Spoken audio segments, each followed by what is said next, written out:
Oh, what is up everyone? This is OJ over here from PlayerEssence and welcome to the PE Nintendo Switch news video. Today, we've got a bunch of great topics for you, so let's go ahead and jump right in. So Nintendo has listed Shovel Knight, Spectre of Torment for a March release on the Nintendo Switch. So Shovel Knight, Spectre of Torment will be out on the Nintendo Switch before any other platform. Yacht Club Games has recently announced this, but they said it will be coming out in the system's launch window. They didn't provide any specific time frame or anything like that, but on Nintendo's website, Shovel Knight, Spectre of Torment is listed for March. So it's not a concrete date, it's not like an exact like March 5th or March 8th or anything like that, but we do know that it will be out in March, and it seems to me like it's going to be released a little bit afterwards so it doesn't get caught up in that Bomberman R, Legend of Zelda rush, and it actually has a chance to do a little bit better, because remember, this game has already been out released on multiple platforms. I do think that they want to make sure that it has a little bit of time. That's why it's not necessarily going to be a launch title, but it will be shortly afterwards, just to provide quality content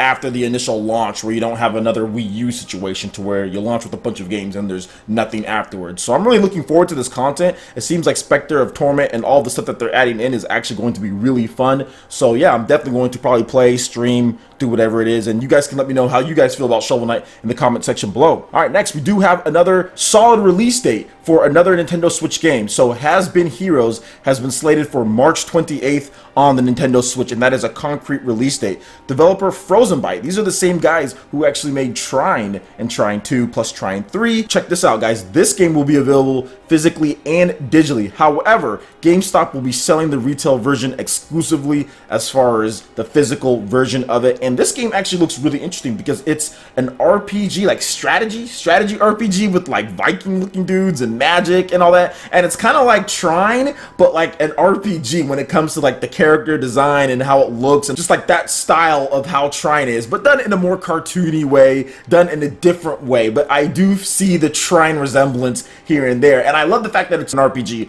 Obviously, like Trine, it's a platformer puzzle game, not necessarily my cup of tea, so I wasn't really huge on Trine, but this Has Been Heroes game actually looks pretty cool, and based on the other platforms and based on what people have said about it, it seems like a really fun and good game. So I'm looking forward to trying it out on March 28th. Maybe I can get a review for you guys or get some live streaming gameplay beforehand through Frozen Byte, because I do have developer contacts with them. So it'll be really cool to see how this game turns out on the Nintendo Switch. All right, moving on, we do have somewhat of a rumor, just because this came from an interview with Nintendo of Germany's PR manager, and there isn't like a real translation for it, but it does seem like the Nintendo Switch will be able to have download play for up to 8 players on a single cartridge. This is something that would be actually really cool, because if you were able to gather everyone together and get like a game of Mario Kart on a single cartridge, that would be awesome. But there's no official translation for this, so you can take it as somewhat of a rumor at this point. But it wouldn't surprise me, because there was, I think, DS games and even some 3DS games that had up to 4 players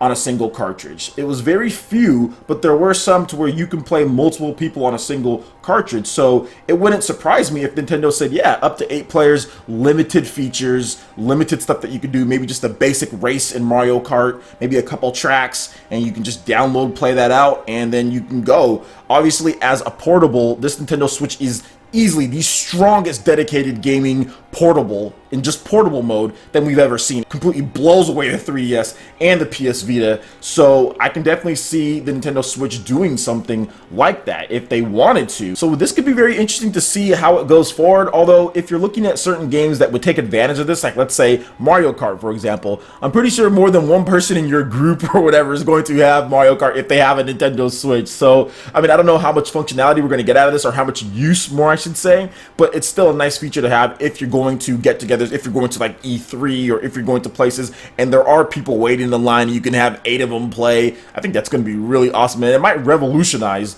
the whole experience as far as going to like events and concerts and things like that. So let's hope that this actually is a feature in the Nintendo Switch. And lastly, we've got a ton of information, guys, a ton of stuff based on what developers, Japanese developers, think about the Nintendo Switch as far as the presentation that they had and their thoughts, the interesting aspects of the Nintendo Switch. Now, there are so many of these, so if you want the full list and want to read everything from all these different Japanese developers, make sure you check out Nintendo Everything. That'll be in the link in the description below. But I'm going to go over Bandai Namco, Platinum, and Atlus as far as what they had to say. So here's what Bandai Namco, Hadara, the Tekken producer, and director had to say about the Nintendo Switch. So he said, thoughts on the presentation. Quotations, I wasn't expecting them to begin the presentation by announcing the price. The price is exactly what I expect from a marketing point of view. But if you count all the individual peripherals, the thing is pretty cheap. The full thing is pretty cheap. And I say that as someone familiar with the inner workings of the system, I have no idea how they kept the price that low. That's very interesting that he said that. And that's also something that I scratch my head too when people talk about the price, considering everything that is packed in there, that they actually only got at $50 more than the Wii. And they actually got at $50 less than a Wii U Deluxe. But moving on to the interesting aspects of what he said about the Nintendo Switch Hadara, that is, quotations, I've been interested in the HD Rumble for some time now. You can feel the glass marble rolling around inside of a metal box or feel the spot where a bouncy ball bounces. It's interesting that it can be used like the so-called 3D sound.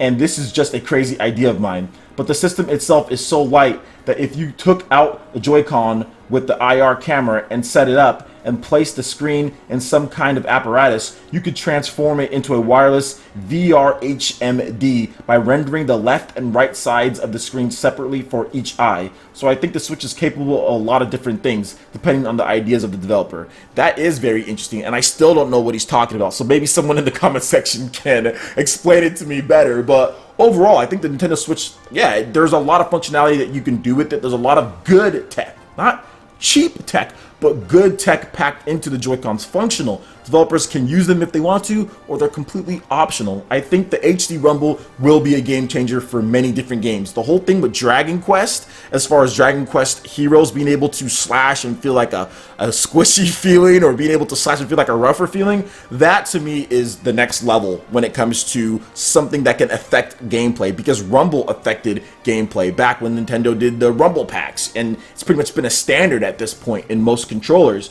So the fact that they're actually advancing that, I love that fact about the Nintendo Switch, and it gets me excited to play video games again. Moving on, we have Platinum Games. Inaba, here is his thoughts on the presentation. Quote, I thought it was very interesting that Nintendo pushed the people who would carry the future of the company front and center during the presentation, even more so than the allure of the hardware and games shown. Here's what he's had to say on the interesting aspects of the Nintendo Switch.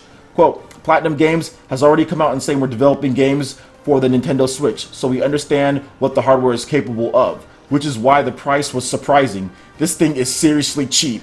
I think it's a result of a tremendous amount of work, and it's an indication of their strong desire to see their hardware reach a lot of markets. And once again, I have to talk about this, guys, because I don't want to like beat on like the bush and like beat on it, because there's been so many people that have come out who have no aspect of how much it costs to actually put together this thing, how much it costs to actually do everything. They have no idea, but yet they come out and say $299 is too expensive for this thing, and they have seriously like no idea of this, and all they're doing it is basing it off of a PS4 or Xbox One and rumors that we've heard about the graphical capabilities. They're not basing it off of the tech, the possibilities, what's inside of it, what it can actually do, because it's a customized Tegra processor. They're just basing it on what they think and not off any type of knowledge. And now we have two big-time developers who have both said that they're surprised that it's the price that it is. And it's the same thing that I was saying when I saw the $299 price tag. I was like, maybe for more of the casual side consumer, not so good. But for me, a core gamer who went out and purchased a PS4 or Xbox One for a lot more than $299,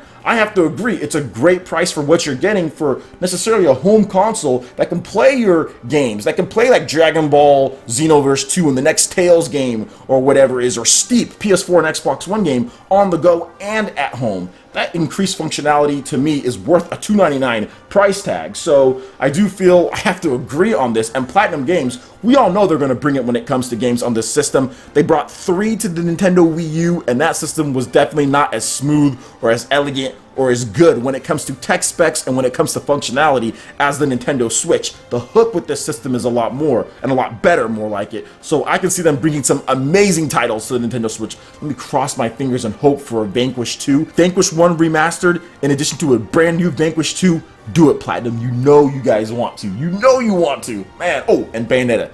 Bring Bayonetta 3. That's obviously something that I want to see. In addition to Bayonetta 1 and 2 put on there. Bayonetta 1 and 2 remastered double pack and Bayonetta 3. Heck yes, I would absolutely love that from Platinum. So really interesting comments from Inaba over at Platinum. Next, we have Atlus. and that is Yamai, and he is the Shin Megami Tensei series producer. Here are his thoughts on the presentation. I felt a strong impression that Nintendo wanted to diversify the way people play console games. It's said that the current gaming market is being overtaken by smartphone games. I hope that the new playstyles possible with the Switch, together with the traditional playstyles, will spread the joy of playing video games to many people, become the topic of conversations, and revitalize the industry, much like it was during the PlayStation, N64, Sega Saturn era. I want to talk about this before I go on with what he says. I have to 100% agree. There's two sides to this. There's the smartphone gaming, and then there's the console market here in America, which has become the PC market, essentially. You're getting these new boxes that come out every 3 years at this point, every 3-4 years, and it's just going to be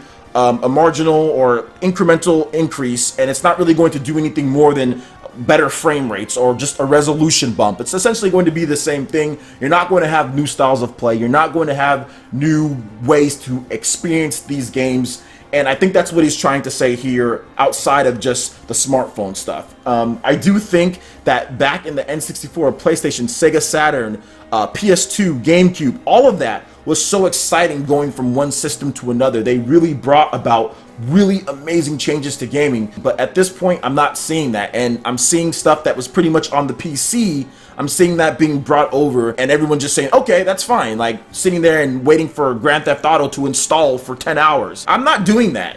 I don't care how good the game is. I've said this before, I'll say it again. I don't care how good your game is. I'm not sitting down and wasting 10 hours installing a game. I don't care if I'm going to just do it when I'm at work. I'm not doing that. I'm not going to buy your game. I'm tired of these installs. Like, I'm going to be very selective when it comes to these things, when it comes to my time, because I honestly do not have time for that. I just want to sit down, play a game, enjoy it. Like these resolution wars and all this stuff that's going on, these smartphone and mobile stuff, these microtransactions, all this stuff is just pushing me away from gaming. And I'm glad that Nintendo just said, wait a minute, cued the fresher, wait a minute, and just said, let's just go back to what made gaming awesome on the Super Nintendo, on the GameCube, on the N64. To me, those were like Nintendo's like best to me. You just sit down, you pop a game in, and you play. So I'm looking forward to that. You know, I'm really looking forward to that, and I'm glad that Yamai had to say this. And I love Shin Megami Tensei, by the way. They really capture the essence of playing a game. When you play a Shin Megami Tensei game, Shin Megami Tensei 4, Shin Megami Tensei 4 Final, both of those really capture that essence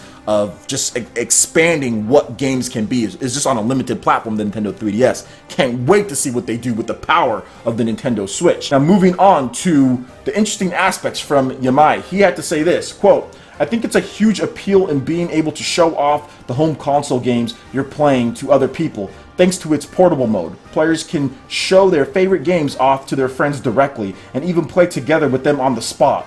It's amazing. If it leads to players communicating with each other while playing something like ARMS, which is intuitive to play for anyone, and then eventually that communication leads to more people discovering bigger games such as our Shin Megami Tensei series, I would be very happy. And once again, I think that's the biggest thing. Nintendo needs to make sure that they bridge the core gamer, the casual gamer. They need to make sure that they get families together and play, whether it's the dad like me who knows how to play games with my daughter, you know, who's learning how to play. I think stuff like ARMS and stuff like Mario Kart, those are very important titles, and that can be a bridge to when my daughter gets older to where maybe she does like a Shin Megami Tensei, or maybe she does like an RPG, like a more hardcore RPG, and developers can really put more games on this Switch. I think Japan kind of sees it. They see the value of it. The West obviously doesn't. They're pretty much Microsoft and Sony, you know, the DLC, the stuff that they can do. Nintendo really needs to make sure that they build a fan base. They need to build a strong support in the Western markets as far as sales go. It's really going to depend on sales. People think that it's just like Nintendo walks up and says, please put my game on your system. And they're like, okay, no problem. No, it's all dependent on sales, guys. If this system sells with Nintendo's first party titles and exclusive Japanese titles that come over to the system, then you're going to see the support come over. I don't see there being a ton at the beginning, but I do see there, if this system does well, which I think it will, I do see it trickling in, then eventually Nintendo needs to just make sure that they keep their games coming. I love the announcements with like Fire Emblem already. We know that's coming 2018. No More Heroes game, that's probably coming 2018. That's all good. I like the fact that they're doing that. Xenoblade, Mario, Big Mario Odyssey, Legend of Zelda, all 2017. Splatoon, Mario Kart, this is what they need to do. Keep the games coming. I think we're going to see Metroid. I think we're going to see F-Zero. I think we're going to see Golden Sun. With all of their big franchises coming in 2017, a lot of them, they have to kind of dig into the well and reinvent some of their older ones. So expect to see some of those other franchises brought to a new light on the Nintendo Switch in 2018 and going forward. Alright guys, that wraps it up for this video here. Go ahead and hit that like button if you did like it. Lets me know you guys want more content like this going forward in the future. And subscribe to PlayerEssence for more news, reviews, trailers, tips and tricks, and everything in gaming. Thank you so much for watching, and we'll see you guys for the next video. Peace!